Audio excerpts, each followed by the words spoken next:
First of all, how do you think we're in the middle of negotiations with Russia on Ukraine? How do you think allies of the United Kingdom are looking at Downing Street and the scandal that is engulfing the country right now?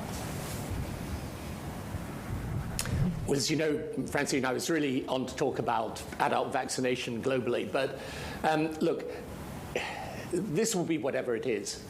And frankly, in the next few days, there will be a report published, and then it's really for the Conservative Party to make up its mind as to what it wants to do. I mean, as I said in a speech last week, in my view, the most important thing, whatever happens with this particular scandal that obviously has rightly deeply concerned people and has dominated the news, the real question for Britain is, do we have a plan for the future? Because we've got Brexit, which is a change that's now happened. It doesn't matter whether you opposed it or liked it, but it's a change of consequence. We don't have a plan to deal with it. We've got a climate ambition that is enormous. We're going to have to, for example, double electricity supply in the next 10 to 15 years. And then we've got a technology revolution at the same time. So my anxiety has always been having a plan for the future of the country. And I'll leave other people to comment on what's happening in the UK politics cauldron. Yeah, and I understand that, Mr. Blair, and we'll get to this report in a short while because it's extremely important. But overall, what should the Prime Minister do now? I mean, if he's broken the law, is it as simple as just people need to force him to resign in the party? Yeah, well, let's see what happens, because I don't know. And as I say, I don't really want to turn into a commentator on what's happening in British politics.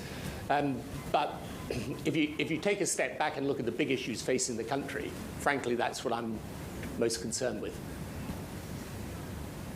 Mr. Blair, as we said, as Francine has said, we will certainly get onto that report and the importance of it that you've laid out with the institution there. But just on the geopolitics of the moment and Russia and Ukraine, where is the space for cooperation, do you think, between a West that is partly divided and the leader of Russia, Mr. Putin, who you met and worked with closely at times, who seems to have increasingly Tsarist-like ambitions for that country?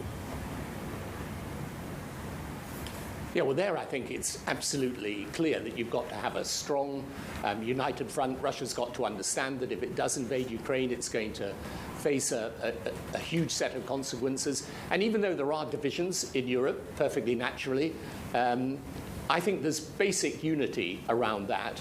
And if Russia does do this, because the whole case of Russia, which is that Ukraine's about to join NATO, which it obviously isn't, that the West is trying to encircle Russia, these things are so patently wrong and false that I think we've got to understand that the ambition of President Putin is essentially to say there's a Russian sphere of influence. It doesn't matter whether these countries want to be within that sphere or outside of it. That's not their choice. He's going to force it upon them. And you can't allow that to happen on the doorstep of Europe. So I think there's short-term issues around how you make sure that if Russia does invade Ukraine, it pays a very, very heavy price for that. And then I think there are longer-term questions, which are questions really to do with, for example, how you ensure that Europe is not dependent on Russian gas supplies. And I've said for many, many years this is a big, big problem if we end up in a situation where Europe feels constrained to taking action because it worries about gas supplies for its people.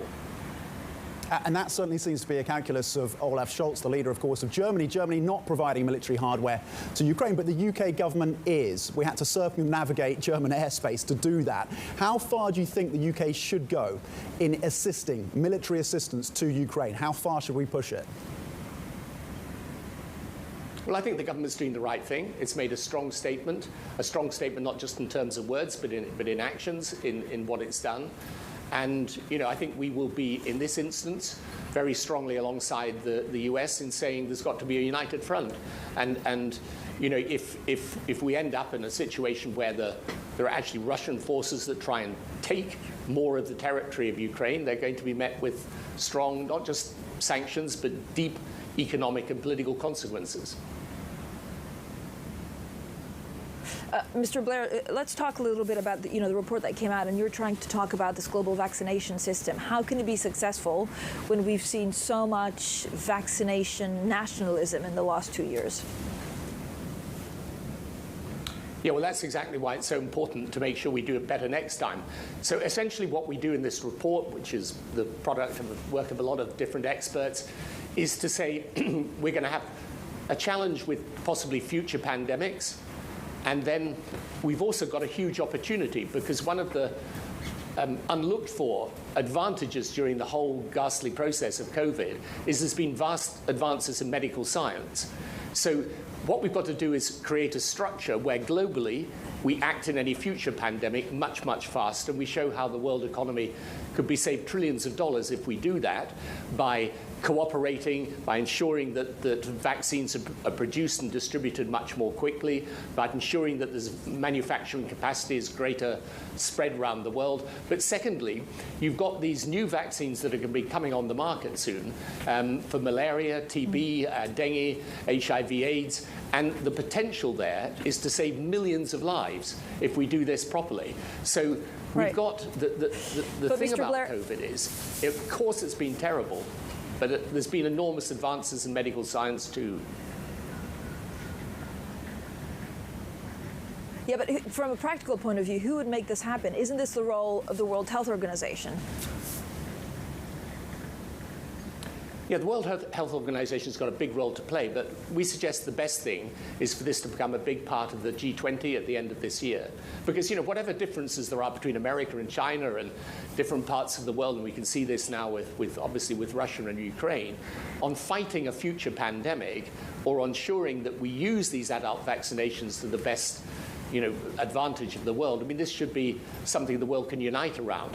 The other thing is, you've got the capacity today to do genomic sequencing at scale, and that, in the end, can transform the health infrastructures of countries. So you've got this massive opportunity if we get ourselves organized, and whatever the big issues of the day are, at least one part of the world's mind and endeavor should be directed towards this. How do you see the private sector playing a role in this effort? Well, the private sector's got a huge role to play, as indeed it did in the development of vaccines. But I think we need to make sure that there's a greater dispersal of manufacturing capacity. There are many countries in the developing world now looking at partnerships with some of the major Western pharma companies in order to build the capacity in their own country. And we've got to make sure in the future that we mobilize the manufacturing capacity fast to be able to deal with the COVID pandemic and any future pandemic. So, for example, if you think about it, now there are a lot of vaccines flowing to the developing world, but we had a period of around 6 months where countries were short of vaccine. You can't allow that to happen again, because if you do have that, then you'll have the mutations happening in any virus, and then you have a bigger problem even in the Western countries that have vaccinated their population.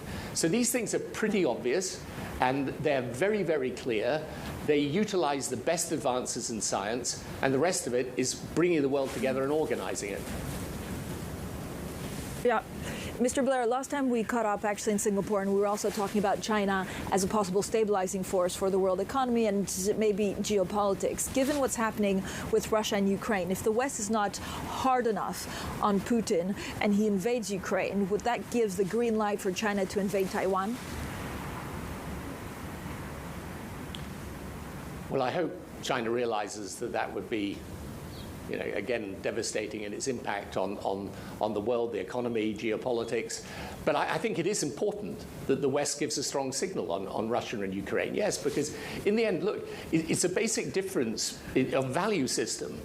I mean, I used to have this conversation with President Putin years and years ago, when I would say to him, look, whether these countries want to come with Europe and with NATO, that's up to them. If they decide they want to go with you, fine, I don't mind. And, that's their choice. And we believe in them being free to make that choice.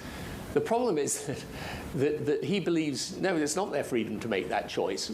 They are part of our broader Russian sphere of influence, and they've got no option but to be part of it, whether they like it or they don't like it.